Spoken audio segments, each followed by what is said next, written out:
Bonjour à tous, ici Alexandre Barthélémy. J'espère que vous allez bien. Dans cette nouvelle vidéo, vous allez découvrir deux astuces qui ont boosté mon propre taux de closing de rachat de boîte par, on va dire, 50% minimum par rapport à la méthode habituelle.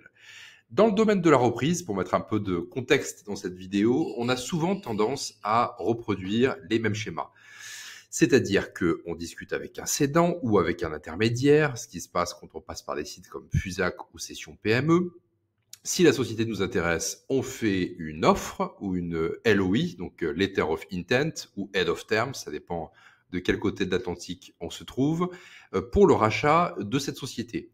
C'est d'ailleurs exactement pareil avec les financements. Le statu quo, c'est on trouve une boîte, on discute avec l'intermédiaire ou avec le cédant, on signe une LOI et on va voir la banque pour financer le rachat.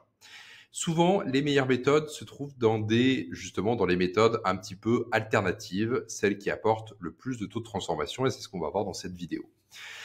Mais il y a un très gros souci, c'est que cela demande d'envoyer énormément de propositions en permanence et en volume si on fait la technique habituelle, c'est-à-dire rencontre d'un cédant et offre par écrit.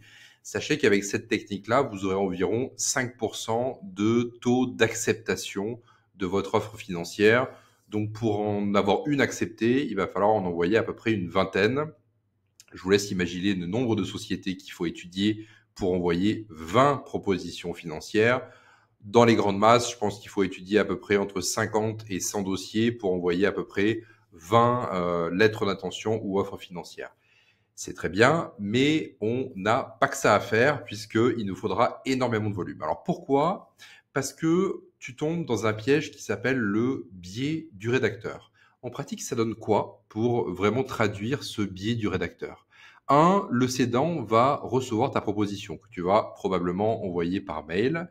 Forcément, ta proposition ne sera pas forcément en adéquation avec le prix voulu avec le cédant, puisque d'un côté, le cédant veut vendre le plus cher possible, parfois avec une valorisation qui va être dénuée de sens, et l'acquéreur, lui, veut acheter le moins cher possible pour avoir le moins de pression financière possible et faire globalement une meilleure affaire.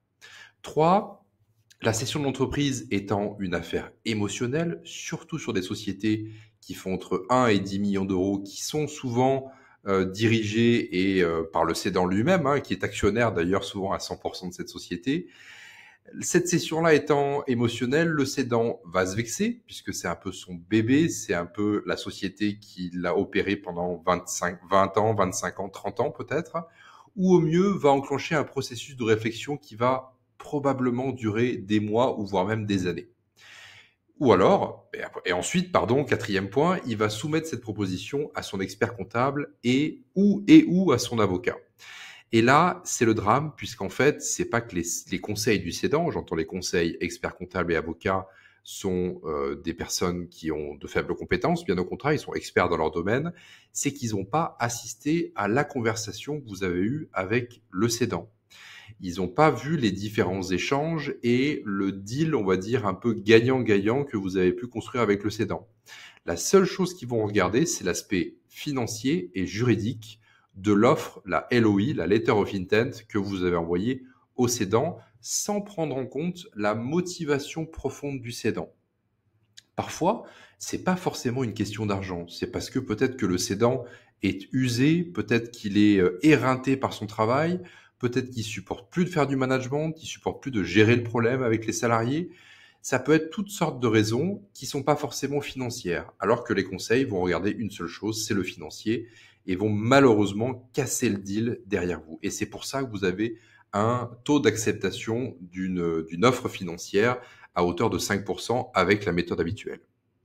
Donc avec cette méthode, comme je vous le disais, vous avez un taux d'acceptation de proche de 5% et vous n'avez pas que ça à faire, puisqu'un deal flow de 50 ou 100 boîtes, c'est quand même chronophage, c'est quand même de l'effort en termes de sourcing, c'est des coûts liés à partir au sourcing.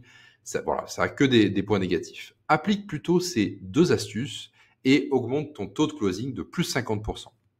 Même schéma, discussion avec un cédant, ça c'est la première étape toujours. Deuxième étape, demande-lui son prix de cession. Troisième étape, fais chuter le prix en refusant son offre à plusieurs reprises, comme si c'est vous qui parliez en premier, avec un premier prix, le cédant refuse, vous faites une offre supérieure, le cédant refuse, vous faites une offre encore supérieure, sauf que là, on renverse la vapeur, c'est lui qui donne un prix, c'est vous qui refusez, c'est lui qui donne un prix en dessous, c'est vous qui refusez. Fais-lui proposer lui-même une structure de deal. Si tu ne peux pas financer le prix d'acquisition à 100% en cash. Par exemple, il existe des dispositifs de type crédit vendeur, de type earn-out, de type conservation d'une partie des parts sociales par le dirigeant pendant quelques années et montée progressive au capital. Faites-lui proposer la structure de deal idéale pour lui et faites-lui rédiger lui-même sa propre offre financière, sa propre LOI, son propre compromis. Alors, souvent, les cédants, surtout ceux qui partent à la retraite, vont vendre une seule fois dans leur vie.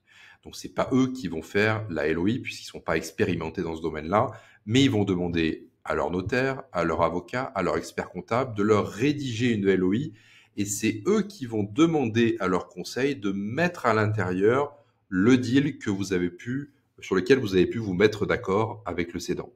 Ainsi, tu évites de rentrer dans le fameux syndrome du biais du rédacteur.